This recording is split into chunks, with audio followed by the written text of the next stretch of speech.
आजीवन ब्रह्मचर्य और गृहस्थ में रह करके बस सावधानी विशेष यही रखनी कि रिश्ते नाते संबंधी जन सब आते हैं, आपकी शैया आपकी ही केवल होनी चाहिए। उस शैया पे ना कोई रिश्तेदार, ना कोई नातेदार, ना कोई भी परिवार का सदस्य शयन नहीं करना चाहिए।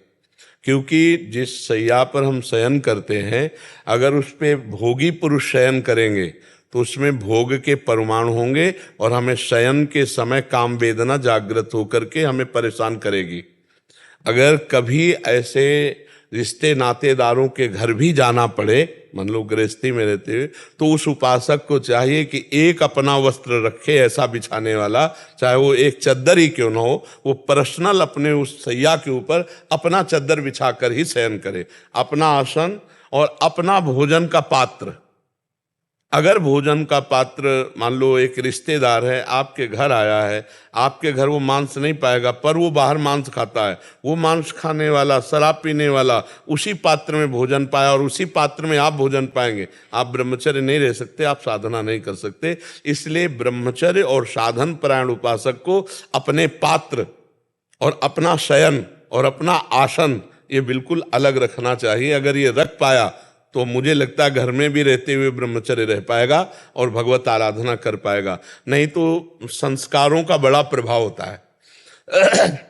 चित्रकूट में हमें युगल किशोर ले गए तो उन्होंने एक जगह नया घर बना था, तो एक चौकी थी उसमें शयन कराया और शयन कराने के थोड़ी ही देर में हम उठ के बैठ गए तो वो लोग बैठे थे। तो हम कहा आप लोग बैठे, बोले पहले आप बताओ आप कैसे उठ पड़े। हम कहा इसमें बहुत गंदे संस्कार हैं, इस चौकी में, इस आसन में बहुत गंदे संस्कार है।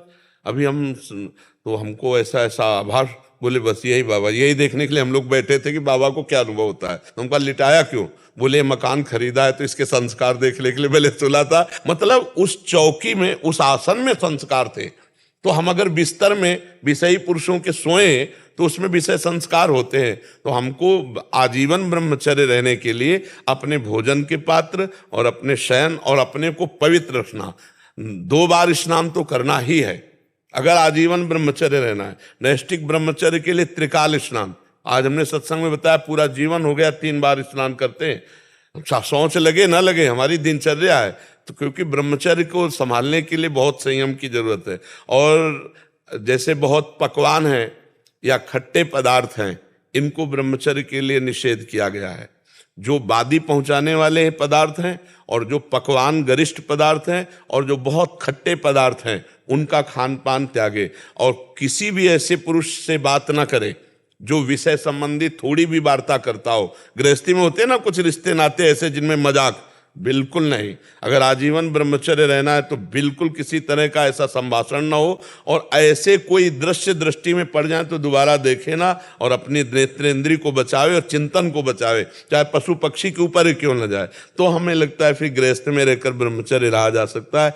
नहीं तो जैसे साधु जन है, एक समुदाय में है, समुदाय में ब्रह्मचर्य बहुत अच्छे ढंग से बन जाता है। जैसे 100 संत हैं, अब कुछ हाल में है, कमरे में 2-2 पड़े हैं, तो एक दूसरे के सानिध्य से अपने को बचत हो जाती है। कई तरह के भय से, बिनु अवसर भयते राजोई, ब्रह्मचर्य अब कैसे रहा जा सकता, बिनु अवसर और भयते राजोई। अवसर नहीं है और भय है तो हमारा जीवन पवित्र कट सकता है। और अगर अवसर हो जाए, भय खत्म हो जाए तो फिर भ्रष्ट हो जाएगा। कलिकाल है, बहुत मलिनता है। आजकल इसको मनोरंजन माना जाता है, धर्म भ्रष्टता नहीं मानी जाती। व्यभिचार को आजकल मनोरंजन माना जाता है, उसको धर्म भ्रष्टता नहीं मानी जाती।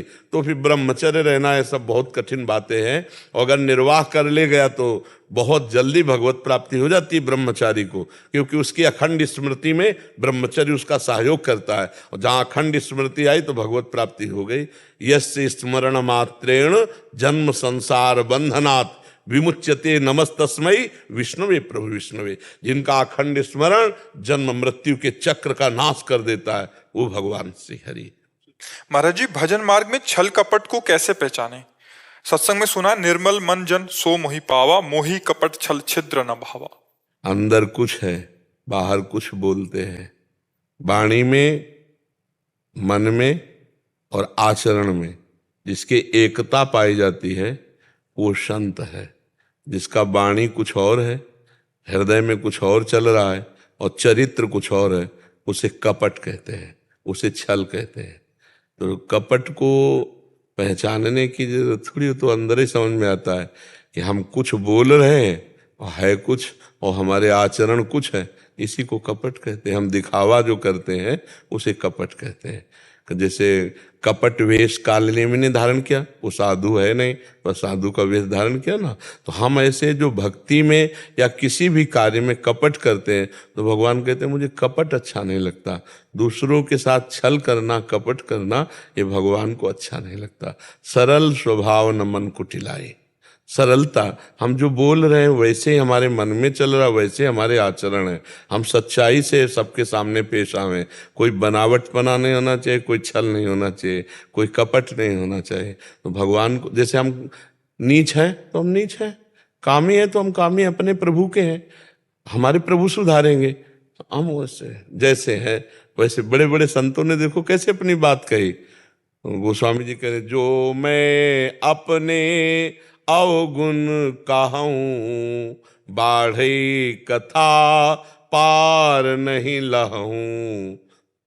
अगर हमसे पूछे कोई तो हम अपनी बड़ाई मारेंगे, लेकिन जो संत है वो क्या कह रहे, जो मैं अगर अपने अवगुण कहना चाहूं ना तो बड़ी कथा बढ़ जाएगी। ताते कछु में अलप बखाने, थोड़े महू समुझी है सया। ये निर्मल हृदय, जरा भी दोष नहीं है, दोष की संभावना मात्र को देख करके वो कह रहे हैं कि मैं कितना अधम हूं, मैं कितना नीच हूं। जो सूरदास जी महाराज, मोसम कौन कुटिल खल कामी, जिन को तन दियो ताहि बिसरायो, ऐसो नोन हरामी। ये निर्मल हृदय।